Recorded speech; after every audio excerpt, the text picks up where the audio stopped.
2018 പ്രളയത്തിൽ തകർന്ന പഴയ മൂന്നാറിൽ ഹൈറേഞ്ച് ക്ലബിന് സമീപമുണ്ടായിരുന്ന പാലത്തിന് പകരം പുതിയ പാലം ഒരുങ്ങുന്നു. MB ഫണ്ടിൽ നിന്നും 70 ലക്ഷത്തിലധികം രൂപയും മൂന്നാർ ഗ്രാമപഞ്ചായത്ത് അനുവദിച്ച 15 ലക്ഷം രൂപയും ചിലവഴിച്ചാണ് പാലത്തിന്റെ നിർമ്മാണം നടത്തുന്നത്. പാലത്തിന്റെ നിർമ്മാണ ജോലികൾ അവസാന ഘട്ടത്തിലെത്തി. അധികം വൈകാതെ പാലം യാത്രക്കായി തുറന്നു നൽകാനാകും. 2018 പ്രളയത്തിലായിരുന്നു പഴയ മൂന്നാറിൽ ഹൈറേഞ്ച് ക്ലബിന് സമീപമുണ്ടായിരുന്ന പാലം തകർന്നത്. ചൊക്കനാടിനെയും പഴയ മൂന്നാറിനെയും തമ്മിൽ ബന്ധിപ്പിച്ചിരുന്ന പാലമായിരുന്നു ഒഴുകിപ്പോയത്. പാലമില്ലാതായതോടെ ഈ പാലത്തെ ആശ്രയിച്ച് യാത്ര നടത്തിയിരുന്ന കുടുംബങ്ങൾക്ക് യാത്രാക്ലേശം വർദ്ധിച്ചു.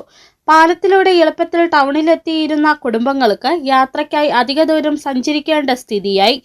ആവശ്യങ്ങൾക്കൊടുവിൽ MB ഫണ്ടിൽ നിന്നും 73 ലക്ഷം രൂപ വകയിരുത്തി തൂക്കുപാലത്തിന്റെ നിർമ്മാണ ജോലികൾ ആരംഭിച്ചു.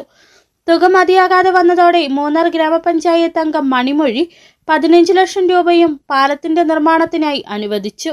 പാലത്തിന്റെ നിർമ്മാണ ജോലികൾ അവസാന ഘട്ടത്തിലെത്തി. അധികം വൈകാതെ പാലം യാത്രയ്ക്കായി തുറന്നു നൽകാനാകും.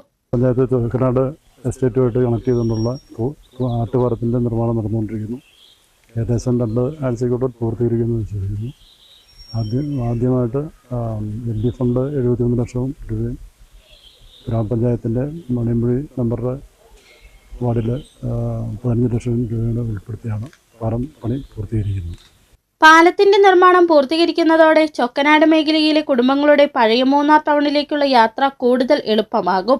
സ്കൂൾ വിദ്യാർത്ഥികൾക്കുൾപ്പെടെ വേഗത്തിൽ ടൗണിലേക്ക് എത്താൻ പുതിയ പാലം സഹായിക്കും.